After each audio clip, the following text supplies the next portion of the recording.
Hi, everyone. I'm Alex Montero with Strongtown Chicago, and today we have a guest as part of our speaker series showcasing different urbanist voices in the Chicago area.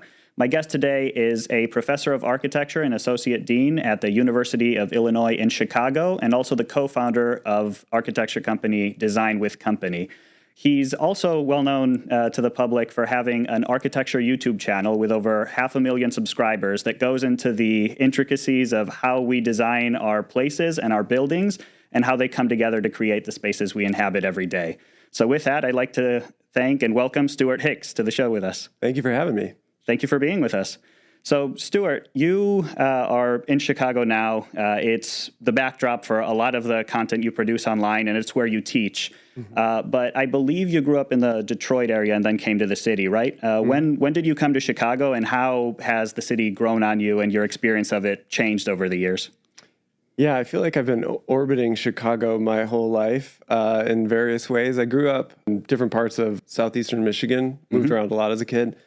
Did live in Detroit for a little while, spent most of my time in Ann Arbor, and then went to University of Michigan for undergrad for architecture. And then I moved to Chicago right out of undergrad for 2 years. And so I lived here from like 2002 to 2004, and I lived in Lincoln Park, and then went away for grad school and taught for a while at other schools in the Midwest, and then moved back here to teach at UIC in 2012. So when I moved back, I moved into the West Loop. And the biggest change I saw was when I would drive around the West Loop in 2002. It was a very different place than when I moved back, and it's not a place I would have lived. And UIC, too, was, driving down like Harrison Street or something like that. It was completely different. So, I've been orbiting around it for a while and loved when I lived here when I was in my 20s and loved moving back in my 30s. Do you feel like being in the city and being in West Loop affects the way that you approach architecture in your practice, your teaching, and even the kinds of videos that you make?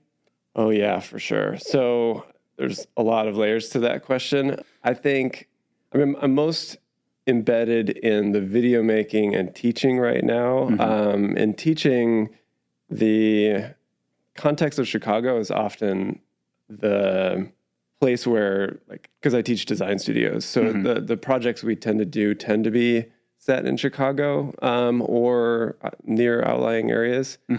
And even before moving here, I taught a studio where I was trying to learn about how a Chicago way of designing things, and we can talk about that. But as far as the channel goes, one of the goals at the outset was that I wanted to be able to showcase design and architecture for not as an exclusive club and not for wealthy individuals, but instead a thing that anyone can experience and understand and think about. And my context then became really important to be able to kind of be somewhere and use it as a jumping off point for talking about an idea that other people might encounter in their own lives. So Chicago is exceptional in certain ways, around architecture in lots of ways. But because it's my immediate context, I try to talk about it as if it's a everyday context. Even if it isn't everyone's everyday context, being able to kind of present it that way, I think makes the messages a little bit more approachable for people, even if they're not in Chicago. Right. Well, and something I appreciate about the kinds of videos you create is the variety of the different topics you cover, right? Both in scale, in terms of sometimes you're talking about something that's a fairly mechanical component of a larger building, like your recent video on drop ceilings, right?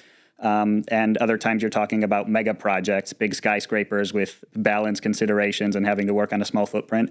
But you also cover very functional architecture in some of your videos, things like the design of firehouses, the design of superstores like Walmart. So I appreciate that you're able to put a lens on things that maybe few people have thought, well, how do you design a warehouse effectively? But you're able to dive into those things and give people a peek into, yes, this is as much a design thing as any of those other big, impressive, flashy projects. Yeah. I think the way that I think about it is this idea of the exception versus the rule. And I think architecture tends to usually gets presented through the exceptions, through the exceptional architects or the exceptional buildings. And, I think that folks on YouTube who don't know about maybe an esoteric architect or something like that, when you're only given a title and a thumbnail, it's better to, I think, start where the audience is with something that's familiar, and then present why the exceptions are exceptional after you've introduced it via the rule. And like the breadth that you're talking about, sometimes I think that that's a little bit of a liability, because I don't know if the same person who's interested in a video about drop ceilings is interested about skyscrapers. We exist, but I get what you mean. Yeah. There's a little bit of clusters in your audience. Yeah, and like I'm not always talking about them through the lens of like pop culture, but sometimes I am. So like the drop ceiling video kind of focused on the back rooms and I don't know, like Better Call Saul, and like when the drop ceilings come in and sort of what it means in that kind of literary pop culture context. Right. And not all videos do that either, so I'm not always drawing from the same references. So in one sense, the channel I think is like niche in the sense that it's about architecture and my interests, and they kind of are capped in a particular way in comparison to maybe like Wendover or somebody that like has a really, really broad range of topics. But at the same time, I don't know, to me it feels broad and niche at the same time. And I don't know if that's an asset or liability. I don't know if it's the same audience, but... Right. Yeah. Well, there are videos that you have that focus on specific institutions or examples within Chicago. The recent one you did on Wrigley Field, for example, and the one on Pullman most recently, that company town on the far south side. There are also some videos where a Chicago example of something isn't necessarily the focus of the video, but Chicago does feature prominently as an example. And the one that comes to mind is the video you did on indoor cities, where you used both the pedway as an example of a horizontal example of that, and a little bit more chaotic with different entities building onto it, and the Hyatt Regency close to O'Hare as a planned vertical example of it.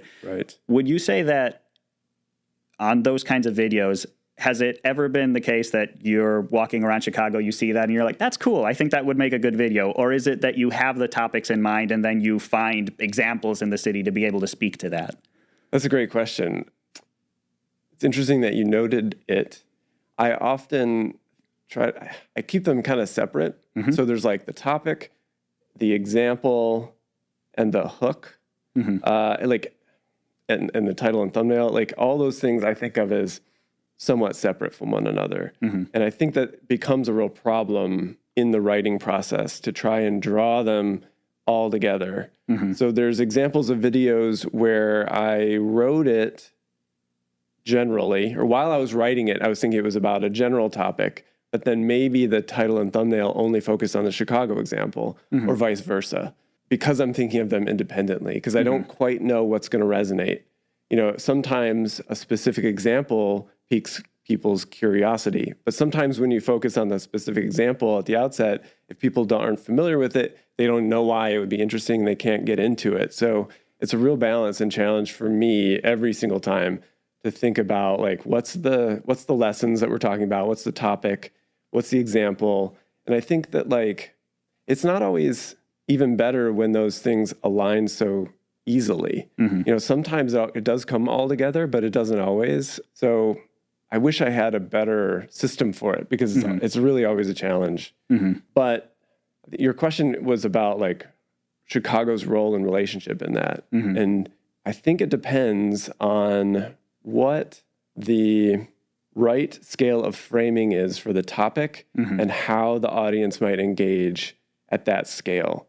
So like, is by saying it's a Chicago thing going to be the most relatable to the broadest set of viewers, or is talking about the general topic, or is talking about this example, And so I'm always trying to balance that. And so like the indoor cities one, that was a really early video, and yeah, it was about the topic, and then used two local examples to be able to present maybe like two ends of a spectrum of ways of thinking about this topic. And and Chicago doesn't factor into the title.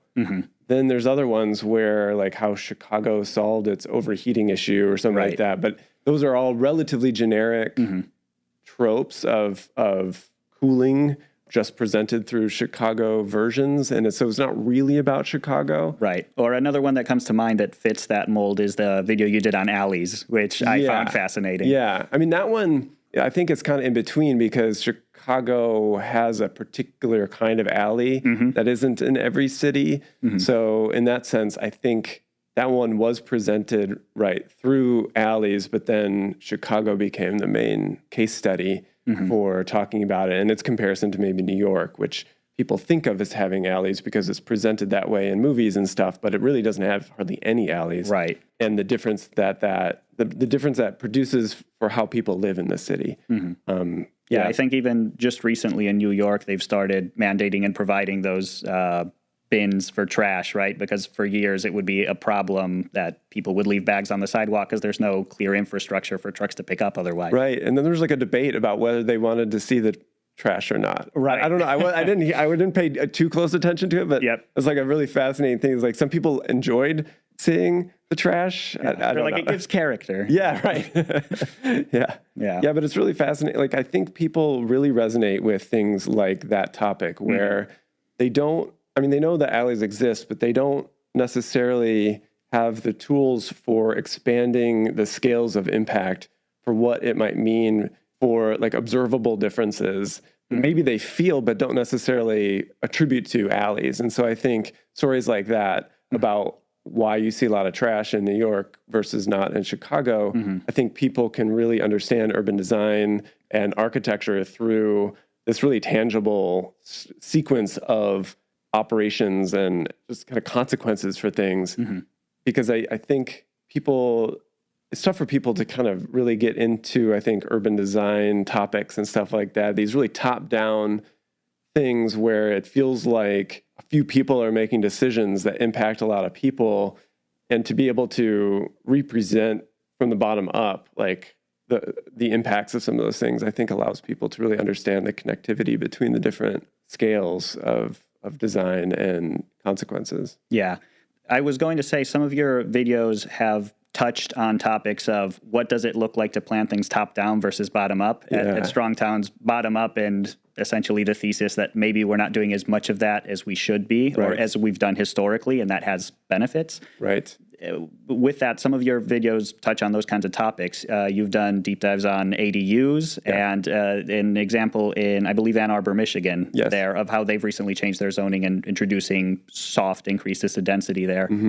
With your most recent video in Pullman, sort of the other side of that, showing what does it look like when you build a company town around industrial principles, and some pretty cool design things like an early version of district heating. Right. But what consequences does it have if everything is built at once and then the company goes under or starts struggling, right? Right.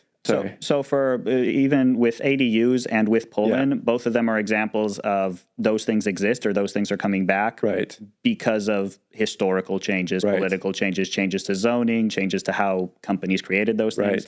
When you looked into those videos, was that part of the motivation to look into it? Sure. Or did you just approach it from ADUs are cool from a purely technical standpoint, and then let's pull in the other background around it? Right. That's another thing I think for YouTube is that I feel like if you can presentize the topic rather than it being a history lesson, I think that piques people's curiosity, I think, a bit more. But I'm often really interested in the history and wanting to talk about and present the historical parts. And so topics like that, where like ADUs or something, where, it's a really old idea that is gaining traction again, I will always talk about and present the history part because that's, I don't know, maybe it's just a personal interest in those things, but I also just like to think about the built environment as this thing that's evolving and lives and grows, and that we're seeing a kind of snapshot of it. On YouTube too, there's like, I don't know, there's certain like conservative voices that want to like freeze architectural styles or certain design things. And I guess I want to try to present it as this kind of living, evolving thing. Sure. And the aesthetics of today might not be the aesthetics of tomorrow, right? Sure. And then like Pullman's a fascinating place. It's fascinating, especially to people who just like love history and stuff. But seems to me like there's very important lessons in the history of that place that are very applicable to cities that are being built today. And so that's another thing that I think I wrestle with is like, do I present it from those lessons? Like, how do I present it? But always trying to balance that kind of the present and the things that we can draw from the history of this evolving built environment that we are always creating. To your point, it not just being a history lesson, but it being a what can we learn from that to how we do things now or will do things in the future. Right, right. For you coming into creating videos at this point, you've been creating online content for a few years. Have you felt that your experience of making videos for a broader audience has potentially changed the way you teach some of your students at UIC? Well, I because I'm an associate dean for the last 5 years, my teaching load has gone down. But this year I'm going to be teaching more than I have been in the last 2. And I'm a little nervous around that because it has changed a lot. Like I think all academia is very comfortable with things that aren't necessarily directly applicable to everyday life and the world. And rightfully so, right? Like sometimes we have to look at things in isolation to advance them and then re-inject them into the world because you wouldn't have arrived at some innovation if you were always being bombarded with all the reasons why you couldn't do it because of the complexities of how it exists or would have to be implemented in the world. And the academy gives you that kind of protection and space to be able to do that work. Right, to boil things down to first principles. Right. But with the YouTube stuff, I'm always trying to think about how this impacts people and why people should want to know about something. And if it's too far removed, there's too many steps in between, the kind of academic version of understanding or the kind of like potential future that's off in the distance with how people might, benefit or understand those things. And I'm having a harder time, at least right now, kind of going back into the academic mindset than what I used to be. And if in my early design work, I would create stories for like almost like science fiction, like worlds in story form that would require or prompt a kind of building that we wouldn't really necessarily need in this world. So like, like fantastical science fiction-y kind of renderings and stuff. And so that's how I started. And then storytelling was a part of that. And then, so the storytelling kind of moved on. But now that I design a little bit less, that stuff, like now that we have like ChatGPT and AI and like that kind of really fantastical prompting you to think what if or like how else the world could be, it's kind of easy now in a way that it wasn't when I first started. And so there's been a shift, I think, there. And I guess, those are some of the things that I feel like are a little uncomfortable for me right now as I'm trying to think about my teaching again in more earnest. So yes, it has very much. And I haven't quite figured out how to either compartmentalize them successfully or bring them together so successfully. I've also really never taught anything about the YouTube. Like I've never taught anything about video or, any of that stuff, but I'm going to do a seminar about that. And so I guess maybe my hope would be that those things would come together more in the near future. I've also had students that ask like, why don't you feature the school or the students more? And for me, it's important to keep them separate. Like it would feel a little exploitive, I feel like, if I featured the students and things. And at first I started making videos that were sections of lectures that I would give to students. And I felt like I was cheating on them or something. Like it's like, this is something I developed for these folks. And it didn't feel quite right. So the separation for a while seemed important between the academic stuff and the YouTube stuff, but seems like now maybe bringing them together might be a useful exercise to see what it means. Yeah, that is something that I hadn't really thought through or realized, which is even other academic settings potentially, you have a video where you talk about minimalism and modernism, and I think ITT is the background for that, correct, on the South Side? Yes. IIT. Yeah. And I like that video too because I thought it was a little bit more tongue in cheek and funny than the way you've approached other videos. I wanted to ask you about that actually. With your videos, I've noticed the scale that you look at things changes depending on the topic, but also potentially the tone and whether it's a little bit more clinical and academic or a little bit friendlier and more conversational or funnier. When you experiment with those things, when you find different tones, is there an approach to how you do that? Or have you looked at it sometimes and just said, I haven't really tried this kind of thing in a video. Let's see how it feels. Let's see how it turns out. Treat it as an experiment. Yeah, that's interesting. I'm imagining that with strong towns, like you guys too are thinking about how to build an audience for issues and to have a kind of call to action with your audience. So the question of tone, I think of myself as a kind of character in the videos, and that each one requires a particular character. Sure. At the outset, I think it swung around more at a video by video basis. Now I feel like it goes a little bit more in waves. The one you were talking about, I was looking back at some of the older videos where I would be more sarcastic and funny and wanting to resurrect some of that. And the one you're talking about, the structure of the video itself, there was a kind of, because it was about less is more, like it was about the topic, it was about the phrase less is more, which is a duplicitous, it's presenting two opposites simultaneously. And so I wanted the structure of the video to present two opposite opinions of the same thing at the same time. And so I devised this method of trying to present it as like on-site version of me who was kind of struck by the awe of the place, and then this kind of reflective version of me afterwards that was critical of things that I had learned about it.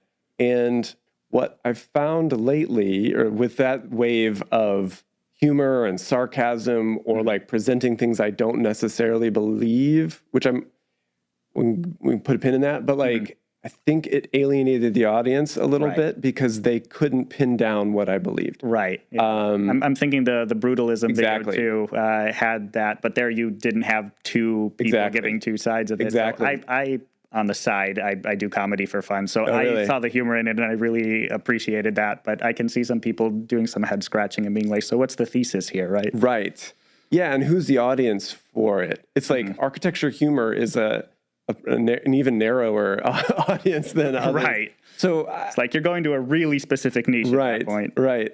And the thing that I wanted to do YouTube videos for a while, and the thing that kept me from doing it was I was very uncomfortable on camera. Like I didn't want to do it. I didn't like it. I recorded my first video 20 different times trying to like get comfortable with it. I hated it. Right. And so I'd rather not be on camera, but I feel like the initial ideas were like, I'm going to be a face that can present things that people won't necessarily know that they're excited about, but like trust that they'd be taken to something that they'd find interesting. But I don't think that's how it's evolved. But either way, like the humor thing, I don't think my personality and it, like, I don't know quite what the right ratio and where to insert it and things are. And I guess it's something I experiment with and think about. But yeah, when it gets in the way of like the thesis of the video, it seems like that's a problem because it does serve to like produce there's like a distance between the host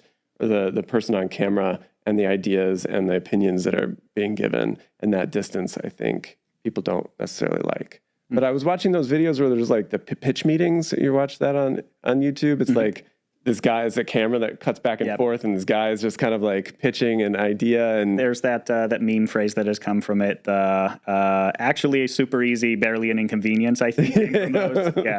Yeah, and like those are hilarious. And so that kind of duplicity was something I was trying to channel. But yeah, those are not educational videos necessarily. So I think. Yeah, that's a challenge. But certain people can do it, and I'm looking at them and trying to figure it out. Yeah.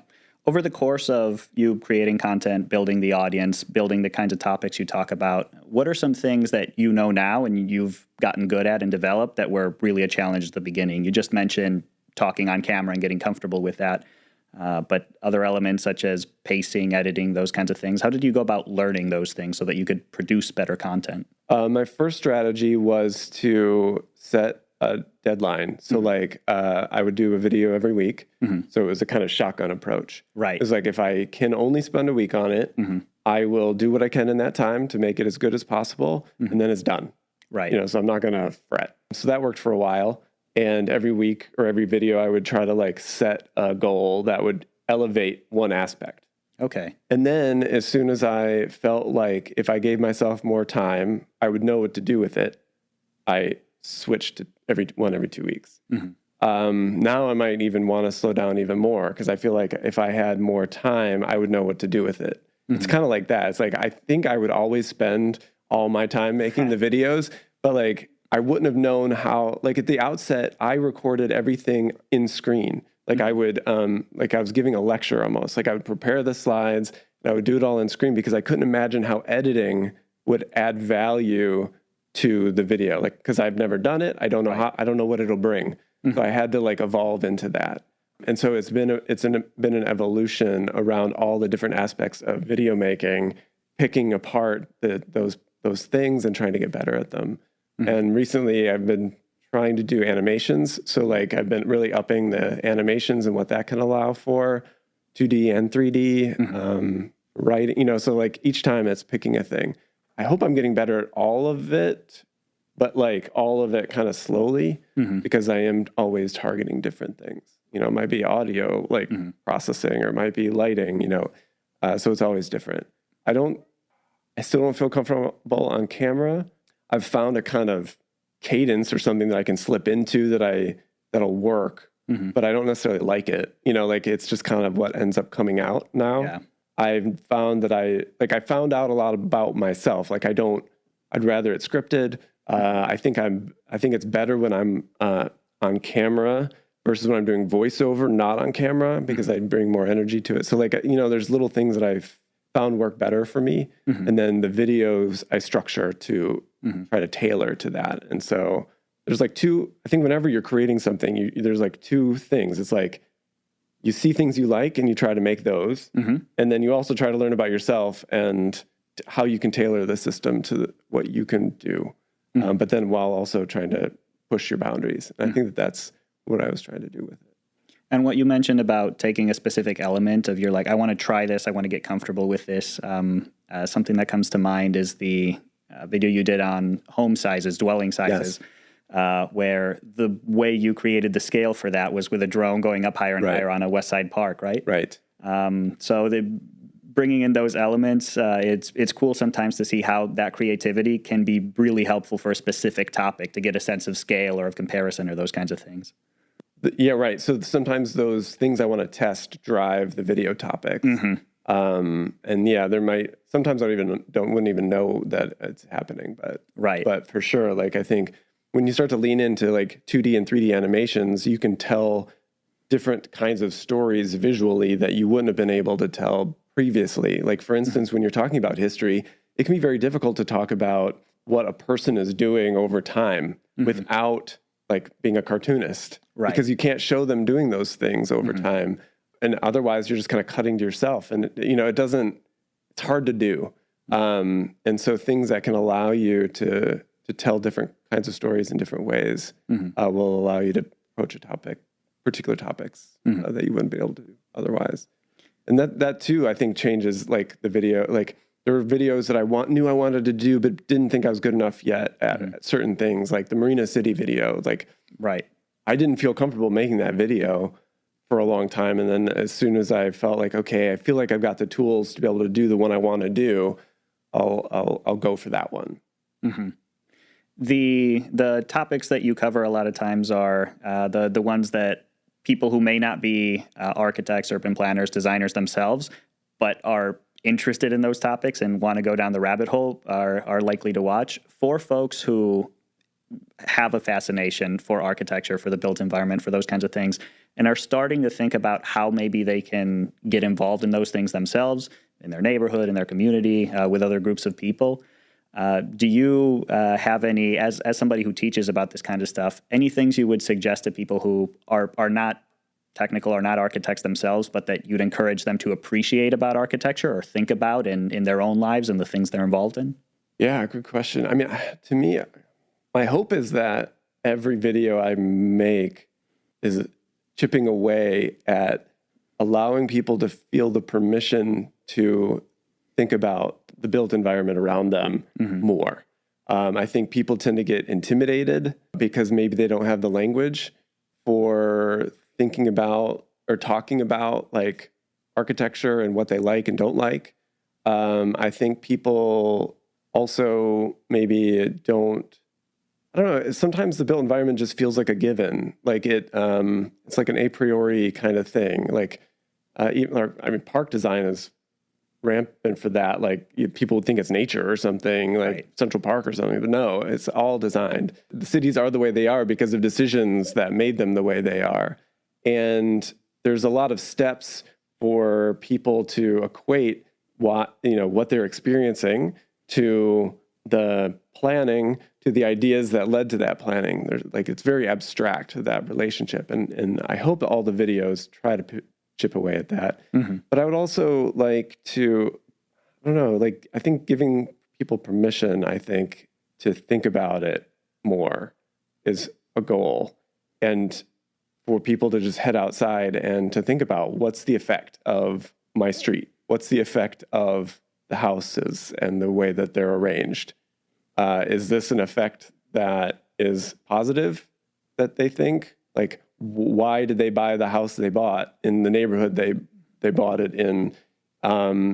Just to think about some of those things and being critical of them sometimes. Like maybe there's things happening instinctually that they didn't question at the time, but then as they grow more aware of some of those effects, maybe wanting to think about it in a different way. Maybe they chose to live in a particular suburb or something that doesn't offer much for certain reasons, or even, me, I also kind of think about my decisions. Like I live in the West Loop of Chicago, which is less than less than a mile walk to school, which is great in one sense. I walk to school. But in another sense, my bubble is super tiny. I don't have to leave this 1 mile radius to do hardly anything, and it becomes kind of constrictive. So a little bit of a commute might be nice to get onto the CTA. I don't know. I think just kind of questioning and understanding how your life is being affected by the built environment. And then once you can recognize it, I feel like then you would be able to assess the steps for engaging others to be able to talk about it, others thinking and feeling the same way you are, and then taking the next step of trying to enact change at political levels, or being able to vote or talk to politicians that would have your best interests in mind. Sure. Are there a couple of projects happening in Chicago right now that you think are fascinating, promising, maybe at the neighborhood level, in terms of challenging some of those assumptions we've had about this is how development gets done, this is how things are going to be, versus bringing some elements, the kinds of things you talk about, good case studies that maybe other neighborhoods and other cities even could learn from? Oh, that's a good question. Well, there's two that were just announced this week. The Lakeshore Drive, Michigan Ave thing, and then the thing around the United Center. I haven't looked too closely at either one of them, so I don't know their motivations exactly, or or what the consequences of them will be, but it's really interesting that they just came out. I've also been following the Soldier Field thing and the drama around that, which I think is really fascinating, the way people in Chicago get so protective of the notion of public space in a really cool way that especially on the lake, this idea that, Burnham said it in the early 1900s that the lake belongs to the people, and this really, and stated it in these really concrete terms, not a foot of it should ever go to private interest. Right. And then people kind of I don't know, there's a kind of belief in that in Chicago. And sometimes that gets challenged or trampled on a little bit and people get upset. And I'm not so sure that that same fire happens in other cities. I mean, I don't quite know, but I think that that's interesting. I mean, the 606 was kind of an interesting thing. Potential extensions of it. Yeah. But in direct answer to your question, yeah, there's ones that I follow. The 78, I think, is also, you know, kind of a big one that's happening right now. I tend to just really reserve judgment around what I suspect is going to do. Right. I don't really spend a lot of time assuming that I know what is going to happen from that stuff. Maybe it's just a kind of like paranoia about politics or something. But I think that so that was part of your question too. Like, yeah, there's ones that I have my eye on, but I don't necessarily think about in the same terms of like ones that I think are gonna. I don't know if they're going to be transformative in a real positive way or not. Like I kind of wait and see. And maybe it's just a lack of urban planning and design background and more just kind of focus on architecture. I will judge architecture, right? But at the planning level, I kind of like. I don't know what the cause and effects are all the time. I can read it after the fact because of the architectural background, being able to understand space and its relationship, but like the forces at play prior and how they lead to those consequences, I don't quite have the same grasp of. For some of your viewers who maybe are a little bit on the younger side, are still thinking about what they want to do professionally in their careers and are looking at things like architecture, what advice would you have to people who are considering that path and thinking whether it's right for them or not? Oh boy. I think it depends where they're at in their life. I mean, I think until college, I would suggest being as well-rounded as you could be and follow interests in lots of different areas. You know, I think one thing that sometimes happens, you know, an ambitious person who thinks that they want to go into architecture might close themselves down into what they think architecture is when they're at a certain age, and it might be broader than that. And so they might take all of the technical classes in high school or something like that versus maybe a humanities class or philosophy class or a physics class or something that might also expand their mind about what the world is. And so because some of those early classes tend to focus on technical stuff and the technical stuff is always changing, like sometimes it can be detrimental to think that you have to have like some sort of mastery of a software before you get into study architecture in architecture school or something like that. So I would say being as open-minded and never thinking that you're like behind or something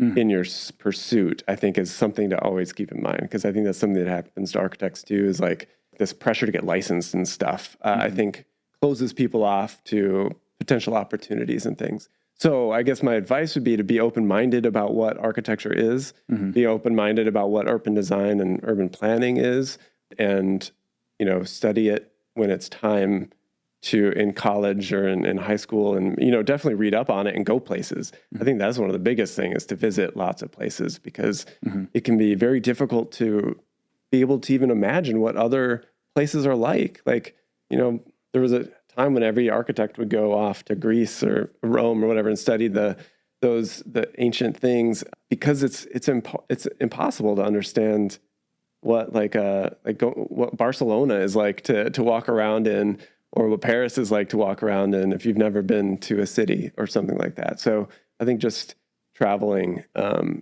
be able to appreciate difference and how different plans and things yields different kinds of experiences.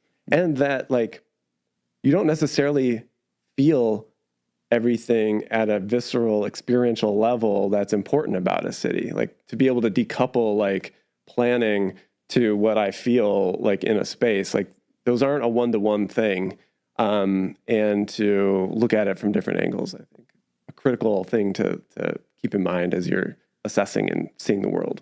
Yeah, experience of different places taking you from not even being able to imagine something to being able to conceive it, or from thinking, no, that would never work, to looking around and saying, oh, it kind of does in this place. Maybe there are factors that play into that, but it is doable. Yeah, for sure. Are there any projects you're working on right now that you would like to share or plug to people? Oh boy. I recently filmed a segment with Jeffrey Bear on PBS about the lakefront, the little documentary, which is unique. Other than that, I'm making videos every 2 weeks on the Stewart Hicks YouTube channel. It might change to once a month, but for now, I think that's the major creative output that I'm spending all my time on. So yeah, that's kind of the major thing. And where can people follow you and find out about what you're doing online? That's really all I do is have the YouTube channel. I have very little social media presence beyond that. I think I love making videos, and I put it out, and then I love that it resonates with people. But then the other stuff, like not liking to be on camera and like not having the social media thing, is like, I don't know, like that part I'm not so excited about. So it's only the YouTube channel. If you subscribe and watch the videos, that's kind of that's the heart of what I'm been about for the last few years and plan on for the next few. Well, Stewart, thank you so much for taking the time to talk to us today. Thank you. And appreciate it, and looking forward to what you create next. Thank you. I'm excited to see how this podcast evolves over time. This is a lot of fun. And, I'm also just kind of interested in following how your all's conversations build and how the way I think about the world via architecture sort of fits into the Strong Towns activities and things. Yep. And there's a lot of pressure in being the first, so I appreciate that you are willing to take the plunge. Thank you. Thank you.